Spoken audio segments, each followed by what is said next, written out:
थोड़े दिन पहले कृष्णा बहन का फोन आया कि मेरी तबीयत खराब है और उस समय उनको डायलिसिस के लिए कहा गया और डायलिसिस के बाद वो उभर नहीं पाए और हॉस्पिटल में ही शरीर छोड़कर बाप दादा के गोद में विश्रामी हो गए।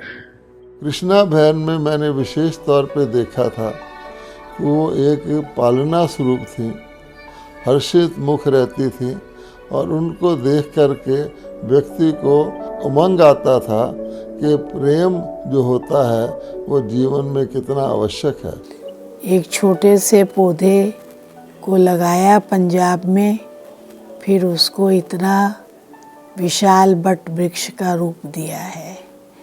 तो एक एक करके समय अनुसार चारों बहनें बाबा के पास एडवांस पार्टी में अन्य सेवार्थ पहुंच गई। अब लास्ट में कृष्णा बहन बचे थे, वो भी चले गए। मुझे तो ऐसा लग ही नहीं रहा है वो हमसे दूर गए हैं, वो हमारे साथी है, बस थोड़ा सा हमारे से आगे गए और हम उनके पीछे पीछे आएंगे। कुछ सीन ऐसे सामने आते हैं जिसकी कल्पना कभी ऐसे रूप में की नहीं थी कि हमारे बीच जो कृष्णा बहन इतने जल्दी हम सभी का साथ छोड़ करके बाप दादा की गोद लेगी। कहते हैं आए हैं सो जाएंगे, राजा रंग फकीर, एक सिंहासन तल चले, एक बदे जात जंजीर। कृष्णा बहन जी ने हम सबको भी सिखाया कि किस तरह से ईश्वरीय सेवाओं में हमें अपने को तत्पर करना है।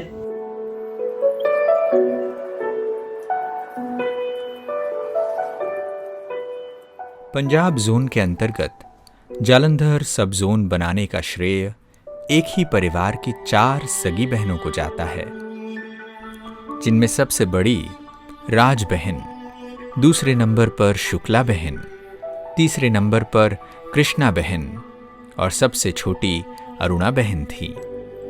सभी बहनों ने राज बहन के नेतृत्व में अमृतसर, जालंधर, अंबाला, मोगा, नवाशहर, नांगल, होशियारपुर, आदमपुर, कपूरथला, दसुआ, फगवाड़ा और हिमाचल में ऊना, हमीरपुर, नादौन, बिलासपुर, सोलन, शिमला, रोहड़ू, रामपुर तथा किन्नौर में सेवाएं करके अनेक जगह सेवा केंद्र खोले। लौकिक ऐशो इशरत की दुनिया छोड़कर बड़ी दादियाँ बाबा मम्मा के साथ सबकी पालना प्राप्त की,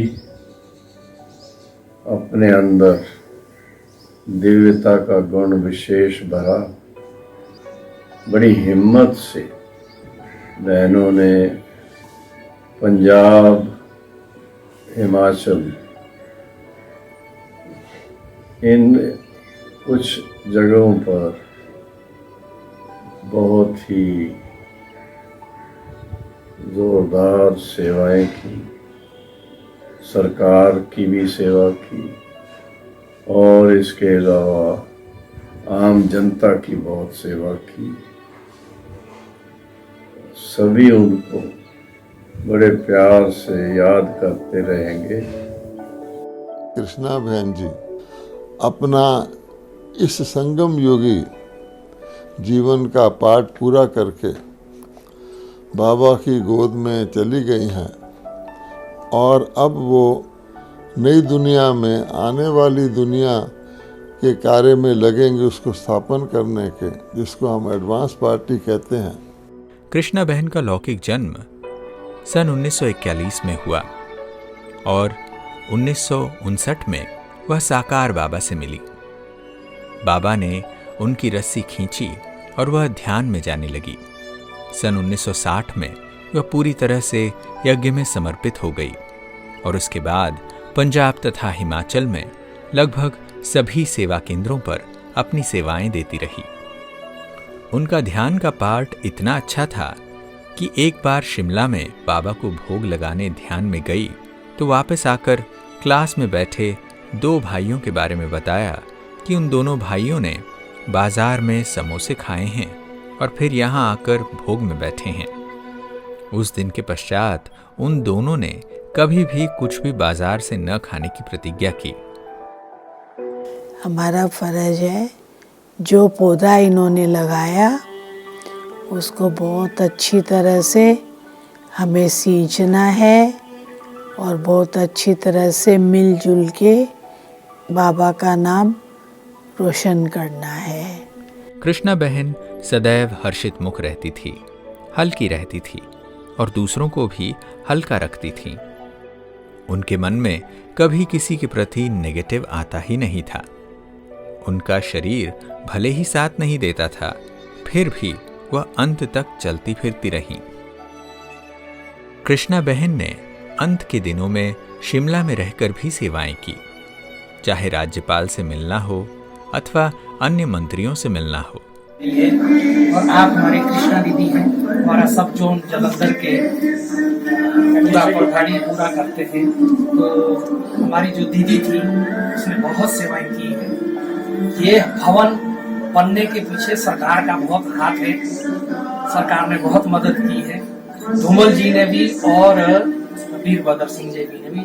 आज हमें इतनी खुशी हुई कि उनके सम्मान में आपको हमने एक फोन किया और आप आ गए।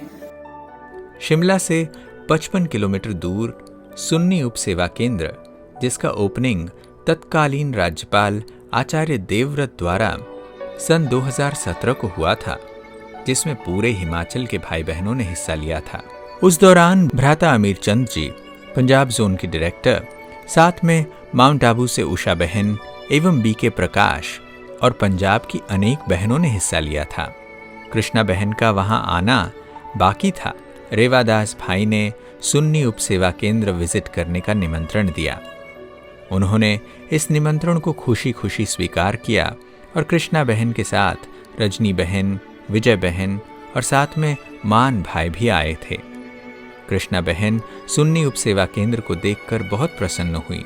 जालंधर में जब दीदी की तबीयत नीचे ऊपर था तो तभी भी मैं आया था। कृष्णा बहन ने बहुत ध्यान दिया।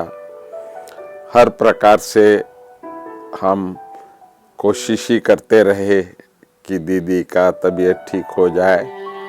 तो हमसे पहले गए बाबा ने उनको एडवांस पार्टी के लिए पहले ही बुला लिया है। कृष्णा बहन अंत में कुछ दिनों अस्पताल में रहकर अपने पुरानी देह को अलविदा कहकर 12 नवंबर 2021 को बाप दादा की गोद में चली गई। उनका अंतिम संस्कार स्थानीय शमशान घाट हरनाम दासपुरा में ईश्वरीय विधि विधान के साथ सैकड़ों ब्राह्मण परिवार एवं शहर के गणमान्य व्यक्तियों की उपस्थिति में किया गया। इससे पूर्व स्थानीय आश्रम पर पंजाब जोन की इंचार्ज उत्तरा बहन तथा प्रेम बहन ने सैकड़ों भाई बहनों के साथ दिवंगत आत्मा को श्रद्धांजलि दी। मधुबन मुख्यालय से दादी रतन मोहिनी जी, भ्राता निर्वैर जी, भ्राता ब्रजमोहन जी तथा मुन्नी दीदी जी की ओर से विशेष दूत प्रकाश भाई ने कृष्णा बहन के पार्थिव शरीर पर चद्दर, भोग का रुमाल और चंदन की माला डालकर श्रद्धांजलि दी। दिनांक 13 नवंबर को उनके पार्थिव शरीर को अंतिम रथ यात्रा के रूप में सजाकर कपूरथला चौक जालंधर आश्रम से दिन के 12 बजे आरंभ होकर शहर में घुमाते हुए लगभग 1:30 बजे स्थानीय शमशान घाट हरनाम दासपुरा में अग्नि भेंट कर दिया गया। महान आत्मा, तपस्वी आत्मा, पुण्य आत्मा हमारे ईश्वरीय विश्वविद्यालय को ऐसी अथक सेवाधारी आत्मा की सदा सदा के लिए कमी महसूस होती रहेगी। लेकिन कहा जाता है कि जिसकी यहाँ ज़रूरत है उसकी भगवान के पास भी ज़रूरत है। उनके पार्थिव शरीर को पंजाब जोन की उत्तरा बहन, प्रेम बहन और मधुबन मुख्यालय देखा। उनका सदा चेहरा मुस्कुराता हुआ, सदा प्रभु प्रेम में मगन, ईश्वरीय सेवाओं में तत्पर है। खूब विशाल रूप से उन्होंने सेवाएं की और हर जगह जहाँ भी उन्हें सेवा का आदेश मिला वहाँ वो जाते और अनेक आत्माओं को प्रभु पिता का पैगाम देते, उनका परिचय देते और हर आत्मा का संबंध पिता परमात्मा से जोड़ते। अनेक आत्माओं की सेवा में तत्पर रहे। कृष्णा बहन जी जब भी मिलते थे तो बहुत प्यार से, अपनेपन से, निस्वार्थ भाव से हम सब बहनों को भी गाइड करते, सेवा की युक्ति बताते और प्रभु पालना का अनुभव कराते। कभी कभी जैसे सेवा के क्षेत्र में विचारों का मतभेद अपरिहार्य होता है, तो मैं उनसे राज बहन की जब बात करता था, ये जानते हुए भी कि राज बहन उन्हीं की बड़ी बहन है और मैं उन्हीं की शिकायत उनसे कर रहा हूं, तो कृष्णा बहन मुस्कुराते हुए बड़े सहज तरीके से मुझे ऐसे संतुष्ट कराती थी जैसे मुझे लगता था ये मेरा पक्ष ले रही है। शिमला और जालंधर मेरी अलौकिक जन्म स्थली रही है, इसलिए मेरा इन दोनों जगह पर एक अंदरूनी जुड़ाव रहा है। समय परिवर्तनशील है, फिर भी मैं आप सबसे यही कहूंगा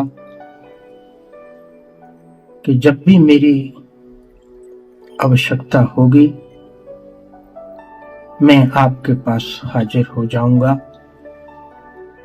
और हम इन बहनों के द्वारा चलाए गए इस ईश्वरीय महायज्ञ को बरोबर आगे बढ़ाते रहेंगे।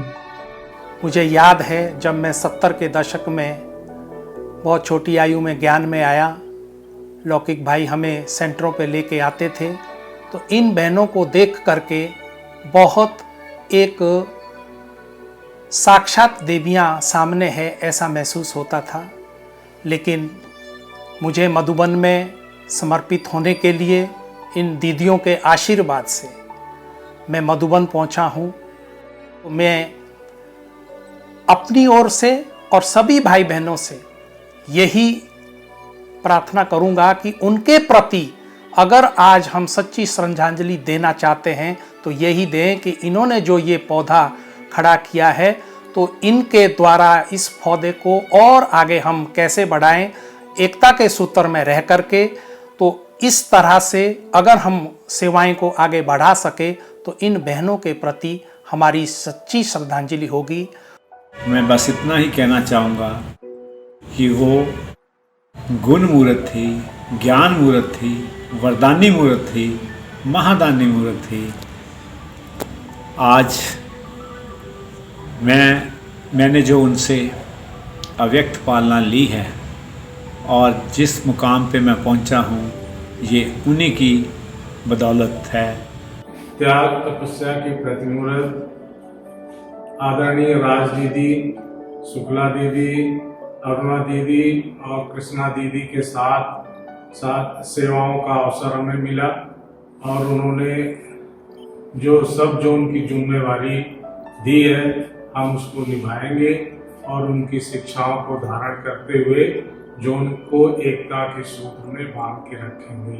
मैंने देखा दीदी जी के अंदर बहुत सारी विशेषताएं थी, जैसे उनका स्वभाव बहुत शांत था और दीदी का चेहरा सदा खुशनुमा रहता था और दीदी जी बहुत सरल नेचर के थे और जो भी आत्मा उनके पास आती थी उनको वो संतुष्ट करते थे और सदा सबसे संतुष्ट रहते थे। ऐसी महान आत्मा को आज मैं दिल की गहराइयों से, दिल की दुआओं से सच्ची श्रद्धांजलि देती हूँ। मैं दीदी जी से सब कुछ सीखा। बचपन से ही मैं दीदी जी के पास आई और दीदी जी से ही स्थूल सूक्ष्म और वीआईपी की सेवा कैसे करनी है, सब कुछ मैंने दीदी जी से सीखा। बिल्कुल इनोसेंट थे, सबके प्रति उनका बहुत प्यार होता था और कोई किसी को थोड़ी सी भी तकलीफ होती थी तो पहले अपनी तकलीफ को छोड़ करके दूसरों को देखना शुरू करते थे। कैसे उनके जीवन में बैलेंस था, सबके साथ वो कितना हल्केपन से रहते थे, सबको खुश रखते थे और सबको बहुत सुख दिया उन्होंने। कोई भी उनके पास आता था तो 1 मिनट में सभी ऐसे हो जाते थे जैसे कि पता नहीं किससे मिल रहे हैं। दीदी जी के पालना का बखान हम क्या करें। दीदी जी के अंदर अनेक गुण थे। हमने दीदी जी से बहुत सारी बातें सीखी। उसमें से सबसे जो अच्छे लगते हैं वो है दीदी बहुत हल्के रहते थे और सबको भी एकदम हल्का कर देते थे। और सबसे बड़ी बात कि दीदी के मन में किसी के प्रति भी अवगुण या कोई भी बुराई नहीं रखते थे। कभी बार हमारे से कुछ कार्य गलत भी हो जाता था तो दीदी कभी भी हमें डांटते नहीं थे, बड़े प्यार से समझाते थे कि इस कार्य को ऐसा करने से ऐसा सुलझ जाता है, बड़े प्यार से समझाते रहते थे। हमें ये भी पूरी उम्मीद है, पूरा विश्वास है कि दीदी सूक्ष्म रूप में सदा हमारे साथ रहेंगे और दीदी जी की जो शिक्षाएं हैं, जो प्रेरणाएं हैं, वो तो हमारे दिल में समाई हुई हैं।